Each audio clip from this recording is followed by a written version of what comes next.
Defesa Civil promove campanha contra fake news e trotes telefônicos. Preço da carne bovina continua nas alturas e não há previsão de queda.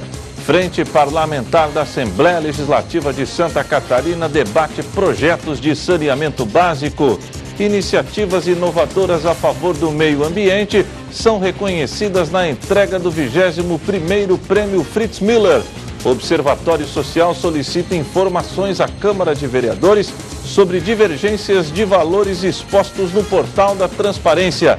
E na segunda reportagem da série Retrospectiva 2019, vamos conferir os fatos relevantes no segundo semestre mundial. As notícias de Criciúma e do Sul de Santa Catarina você confere a partir de agora. No ar pela TV Primavera, Informe Região.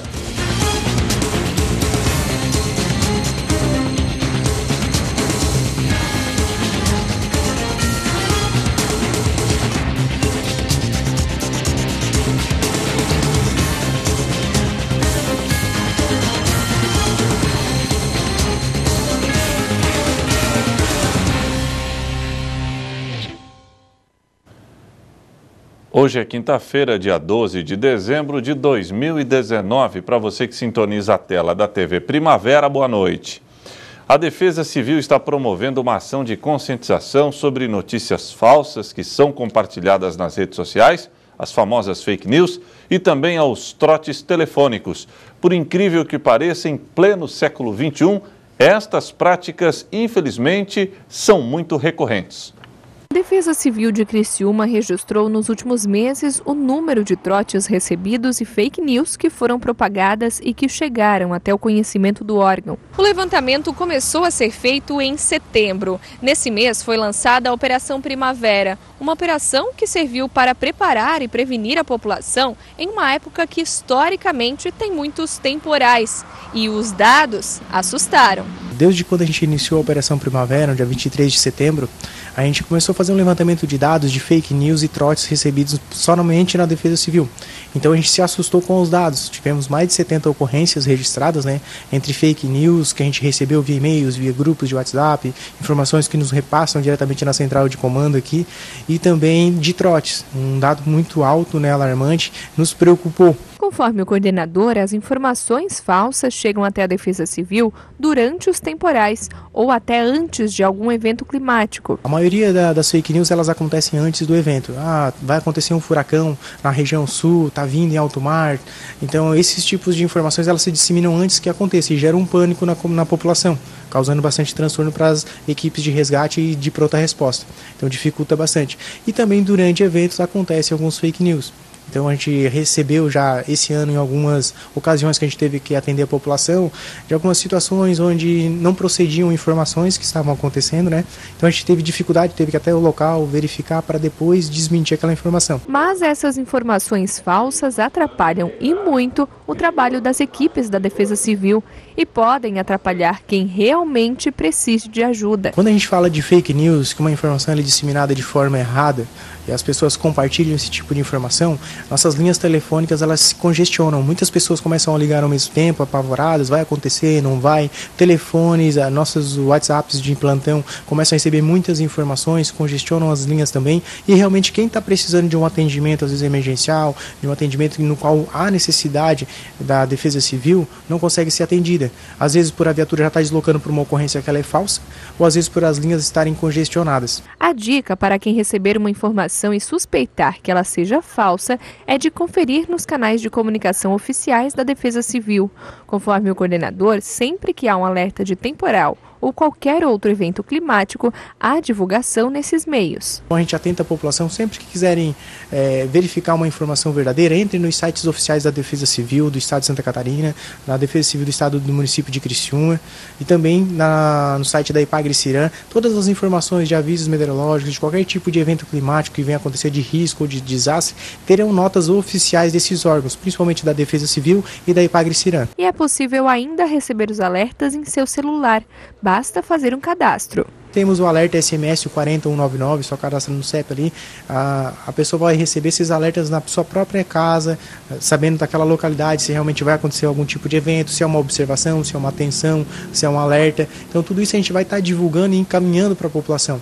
A população, quando a gente emitir uma nota realmente oficial que há algo acontecendo, a população será a primeira a saber.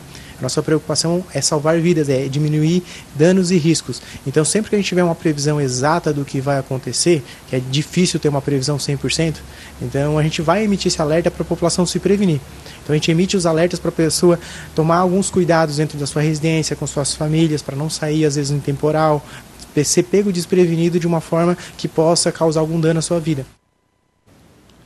O preço da carne bovina continua nas alturas e a previsão não é de queda. De acordo com o analista de mercado, a intenção dos frigoríficos é que diminua o consumo interno para que as importações cresçam ainda mais.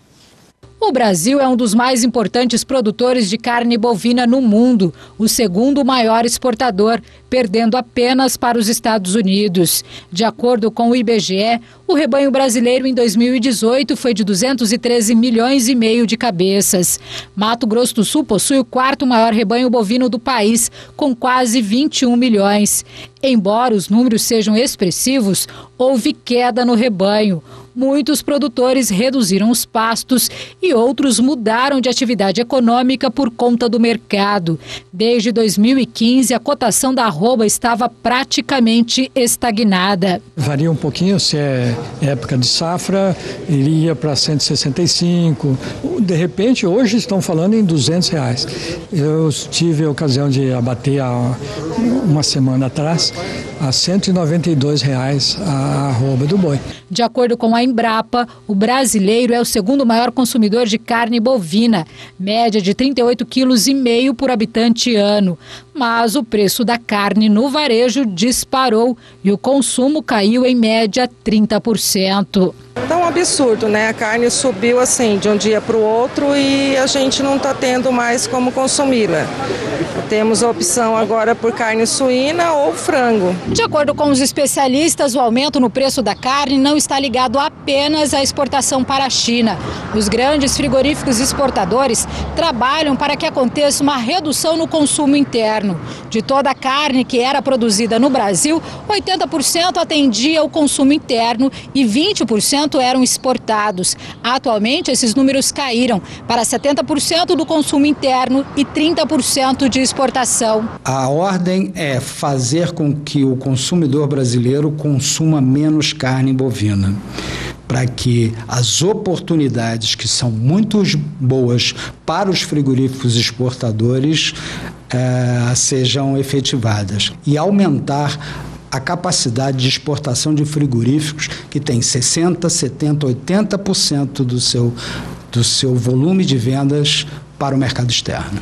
A tendência para os próximos meses é de estabilização nos preços, mas não há previsão de que eles voltem aos patamares antes do aumento. Existem cortes de carne no Brasil hoje que têm margem de lucro acima de 100%. Isso é um absurdo sob o ponto de vista de mercado internacional. Esse é um mercado de oferta e demanda, esse é um mercado livre, né? Por isso, o produtor faz um apelo. Comam carne, porque ela é a proteína nobre. A seguir, o Observatório Social solicita informações à Câmara de Vereadores sobre divergências de valores expostos no portal da Transparência.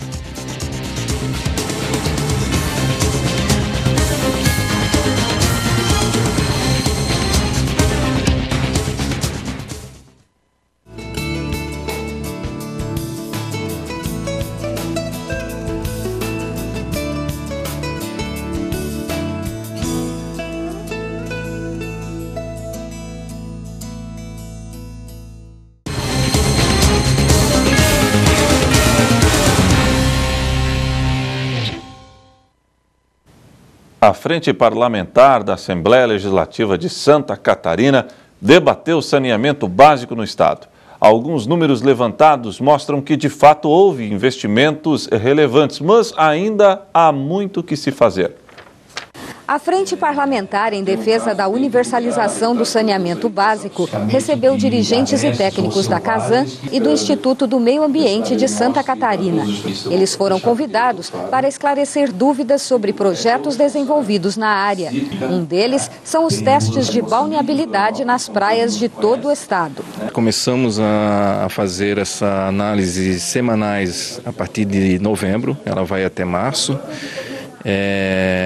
Nessa época do ano ela ainda é bastante boa, bastante positiva. Nós estamos aí com quase 80% dos pontos no estado todo próprios para banho. Mas com as demandas que o programa de balneabilidade já tem ao longo dos anos, de 43 anos que o IMA executa esse programa, a gente tem uma noção que com o aumento da população, com a precipitação pluvial, esse número deve cair um pouco. Outro tema abordado durante a reunião foi o projeto desenvolvido pela Casan em parceria com a Prefeitura de Florianópolis para a despoluição da Baía Norte na capital, num trecho de 3,5 km. O diretor de operação e expansão da Casan, Fábio Krieger, explicou que foram investidos 18 milhões de reais em uma unidade de recuperação ambiental com capacidade para tratar 150 litros de água por segundo.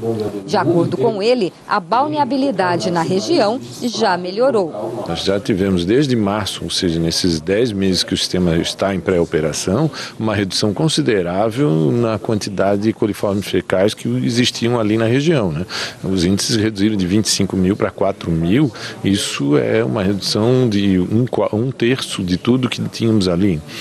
Obviamente que ainda estamos buscando reduzir ainda mais para chegar ao nível que a legislação permite. Esse trabalho é longo porque é inovador e algumas questões elas foram necessárias serem revistas e replanejadas dentro do nosso projeto. O diretor administrativo do IMA pediu o apoio do Parlamento catarinense para a realização de campanhas de conscientização da população. Muita gente ainda faz uma ligação clandestina, muita gente ainda tenta, pensa que pode enganar, né, fazendo uma ligação clandestina, enquanto que ele está prejudicando o próprio local de onde ele mora, a própria comunidade, o próprio bairro. E isso não nos cabe mais, né, nos dias atuais. Então, se o Parlamento puder nos ajudar numa campanha de conscientização do povo catarinense sobre a necessidade de se fazer saneamento, de se ligar na rede, de fazer esse tipo de atuação, vai nos ajudar bastante. O deputado Ivan Nates, coordenador da Frente Parlamentar, quer trabalhar para que a universalização do saneamento básico se transforme em política de Estado. A gente precisa falar aqui na Assembleia Legislativa de que esse é um desafio que tem que ser uma política de Estado, que esse é um desafio que dá lucro, tratar esgoto dá lucro, não só em questão de saúde pública, mas dá lucro para quem investe, para quem trata, dá lucro para quem vive, para quem mora no local. E também usar aqui da Assembleia Legislativa para poder cobrar as ligações nas redes e combater as ligações clandestinas também, que é um outro problema a ser enfrentado aqui. Então acho que a Assembleia Legislativa tem um papel de alertar e isso foi muito bem feito hoje aqui. Iniciativas inovadoras a favor do meio ambiente são reconhecidas na entrega do 21º Prêmio Fritz Müller. Confira na reportagem. As empresas, órgãos públicos, entidades e instituições que colocaram em prática iniciativas inovadoras que contribuem com a preservação do meio ambiente foram reconhecidas no evento de entrega do 21º Prêmio Fritz Müller. A cerimônia ocorreu na sede da Fiesc em Florianópolis. Além do troféu Fritz Müller, os projetos premiados receberam o certificado IMA de Gestão Ambiental. Com ele, o Instituto reconhece que os resultados ambientais da organização contemplada estão fazendo a diferença na preservação ambiental catarinense. Para o presidente do Instituto do Meio Ambiente de Santa Catarina, Valdez Rodrigues Venâncio, o prêmio é um reconhecimento do trabalho desenvolvido a favor do desenvolvimento sustentável do Estado. A importância não é somente do reconhecimento do IMA, é o reconhecimento de todo um trabalho em prol da natureza, em prol do desenvolvimento ambiental em Santa Catarina, aliando as três vertentes, a econômica, a social e a ambiental, porque as pessoas e empresas do setor público e privado hoje sendo homenageadas, eles têm essa vertente de responsabilidade social, de responsabilidade ambiental e do viés da sustentabilidade para que tenhamos condição de aliar e casar essas três importantes atividades. O prêmio Fritz Müller é destinado a projetos e iniciativas que vão além da legislação ambiental e que resultam em benefícios para a conservação do meio ambiente. Concedido anualmente, o prêmio é o principal reconhecimento ambiental de Santa Catarina, realizado pelo governo do estado e pelo Instituto do Meio Ambiente de Santa Catarina. Os premiados hoje não é porque estão fazendo mais do mesmo, eles estão fazendo algo a mais. Eles estão indo para além daquilo que a própria legislação permite e pede. Então, eles estão fazendo a diferença nos setores onde estão desenvolvendo suas atividades. Membros do Observatório Social de Criciúma estão intrigados com os valores dos gastos da Câmara de Vereadores da cidade. Isso porque o relatório repassado para o Observatório não bate com o que está exposto no portal da Transparência. Uma diferença de valores nos salários da Câmara de Vereadores de Criciúma motivou o Observatório Social do município a protocolar um ofício junto ao órgão legislativo pedindo esclarecimentos. Isso porque o valor total da folha de pagamento diverge da soma individual dos salários dos servidores efetivos, comissionados, agentes políticos e aposentados. Vamos fazer um estudo sobre os gastos da Câmara de Vereadores e quando examinamos os salários individuais, nós percebemos que a soma dos salários individuais é divergente do valor indicado no portal da Transparência como pagamento aos funcionários, né? E aí nós indagamos à Câmara qual é a razão da divergência, se o valor global é o valor correto ou se os valores individuais são os valores corretos. O ofício protocolado pede esclarecimentos sobre o terceiro trimestre de 2019, quando na folha de pagamento disponível no portal da Transparência foi pago o valor de aproximadamente R$ 834 mil, enquanto a soma individual de cada salário dos funcionários efetivos foi de R$ 433 mil. Isso além dos comissionados, agentes políticos e aposentados, que também apresentaram divergências. Nós protocolamos isso esta semana, né? E colocamos para o presidente da Câmara, solicitando esclarecimentos quanto a essa divergência. Diante dessas divergências, o ofício pede que a Câmara esclareça qual o valor correto, se é o que consta no total do portal ou se são os valores individuais somados. A partir do esclarecimento que recebemos da Câmara, nós vamos ver que novas investigações que nós vamos fazer, né? Ou novos esclarecimentos poderão ser suscitados aí, né? E a partir dali, então, nós vamos ver como que vamos trabalhar. A Câmara tem um prazo para responder a esses questionamentos e o Observatório Social acredita que essas respostas sejam dadas ainda este ano. Os pedidos de informação ao poder público, pela Lei de Acesso à Informação, eles são de 20 dias para a resposta, né? Casos excepcionais podem ser prorrogados. Mas eu acredito que isso aqui é uma pergunta simples, é muito fácil de ser respondido. Nós esperamos que tenha a resposta meio imediato. O presidente da Câmara de Vereadores de Criciúma, Miri D'Agostin, falou em entrevistas que existe um TAC, um termo de ajustamento de conduta que permite essas diferenças de valores. O presidente do observatório tomou conhecimento disso e afirma que vai verificar a situação. Eu li essa informação no jornal, que ele comentou que tem um TAC e que está cumprindo rigorosamente aquilo que diz o TAC.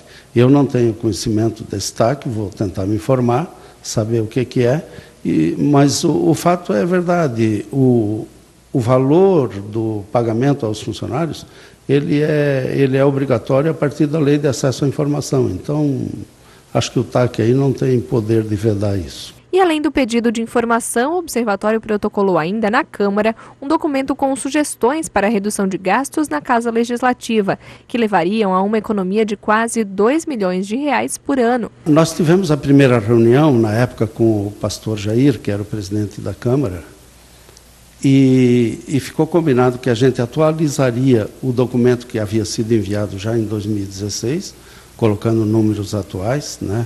A partir daquele documento, algumas providências no sentido de diminuição de gastos foram tomadas, mas ainda não nos níveis que a gente deseja e preconiza, né? Então, nós atualizamos esse documento, colocamos também na segunda-feira, protocolamos lá, Esse documento daí é junto com o FORCRI, né, o Fórum das Entidades de Criciúma, né, em que a gente sugerimos uma redução do número de assessores parlamentares e de cargos comissionados também. Mas essa discussão deve ficar para o ano que vem. Isso envolve um estudo mais profundo, né, e pela pré-agenda que a gente fez, em acordo já com a Câmara, isso voltaremos a esse tema no início do mês de fevereiro. A seguir, na segunda reportagem da série Retrospectiva 2019, vamos conferir os fatos relevantes no segundo semestre mundial.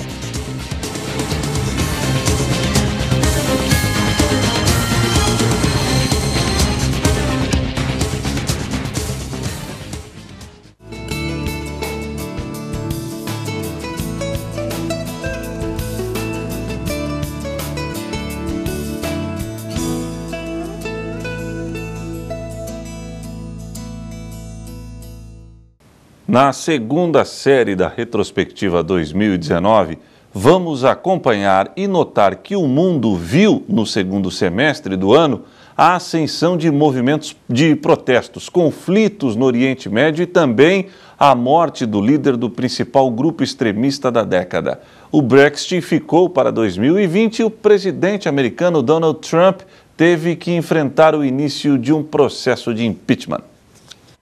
Pessoas de várias partes do mundo ocuparam as ruas em protestos durante o segundo semestre de 2019.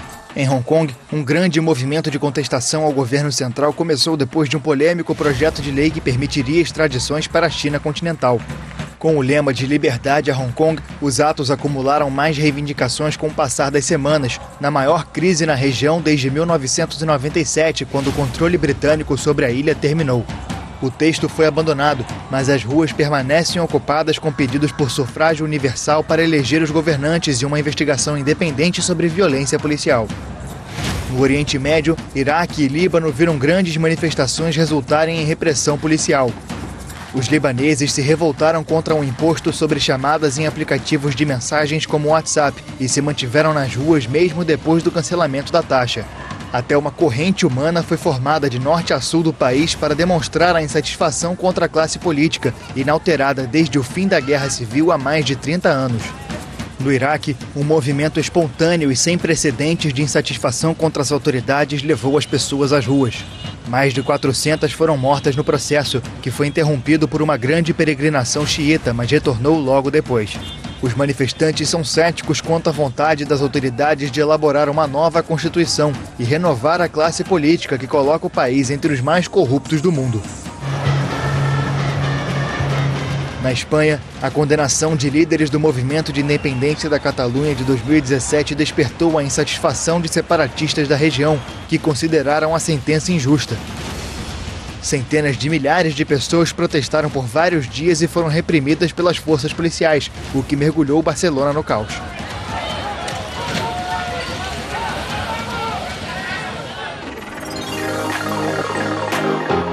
As ruas de diversos continentes também foram ocupadas para pedir por mudanças nas políticas ambientais. Como parte do movimento Fridays for Future, Sextas-feiras pelo Futuro em inglês, jovens em todo o mundo somaram as vozes em setembro para exigir atitudes dos governantes para frear a emergência climática. Milhões de estudantes de grandes cidades como Sydney, Mumbai, Bruxelas, Estocolmo, Santiago, Nova York, Rio de Janeiro e São Paulo responderam à convocação da jovem ativista sueca Greta Thunberg a não comparecer às aulas na greve escolar simbólica.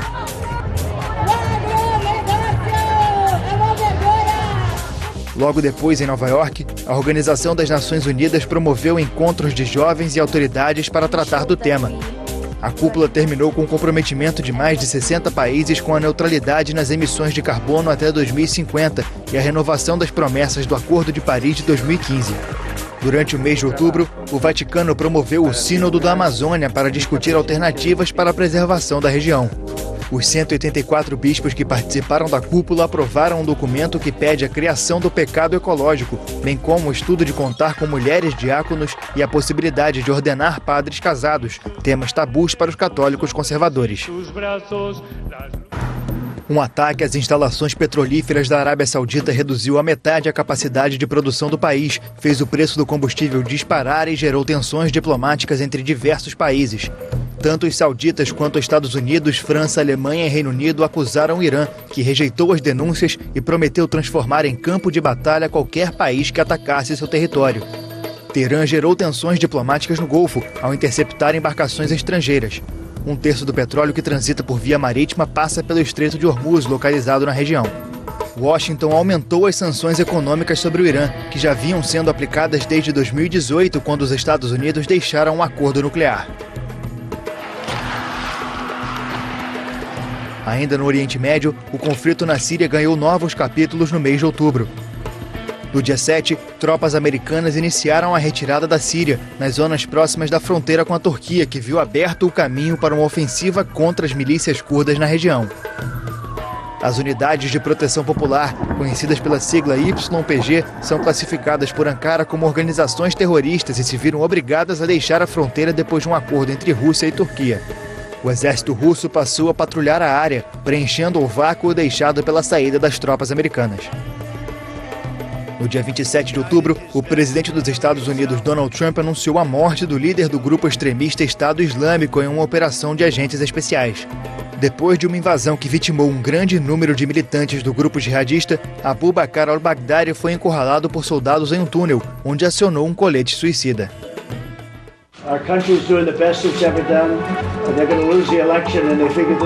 Apesar desta vitória, Donald Trump se viu diante do maior desafio político desde que assumiu o mandato. Em 24 de setembro, a presidente da Câmara de Representantes, a democrata Nancy Pelosi, anunciou a abertura do processo formal de impeachment contra Trump. O presidente é acusado de violar a Constituição ao buscar a ajuda da Ucrânia para investigar Joe Biden, ex-vice-presidente e um dos principais postulantes democratas a concorrer à presidência em 2020. Nenhum mandatário americano foi destituído do cargo por impeachment, mas somente a ameaça pode derrubar um chefe de Estado, como no caso de Richard Nixon, que renunciou em 1974 para evitar a queda pelo escândalo de Watergate. E o Brexit, novela com um desfecho aguardado desde 2016, ficou para o ano que vem. A separação entre Reino Unido e União Europeia estava inicialmente marcada para 31 de março, mas com a recusa do Parlamento Britânico em aprovar o acordo negociado com o bloco europeu, foi adiada para 31 de outubro. No meio do caminho, a primeira-ministra Theresa May caiu, dando lugar ao controverso Boris Johnson, que prometeu uma separação na data marcada com ou sem acordo. Um novo tratado de divórcio saiu, mas não foi aprovado e o processo só deve ser concluído em 2020, depois das eleições gerais marcadas para 12 de dezembro, que analistas indicam que pode servir como uma espécie de segundo referendo do Brexit. E o Informe Região desta quinta-feira fica por aqui. Voltaremos amanhã, se Deus assim permitir. Boa noite.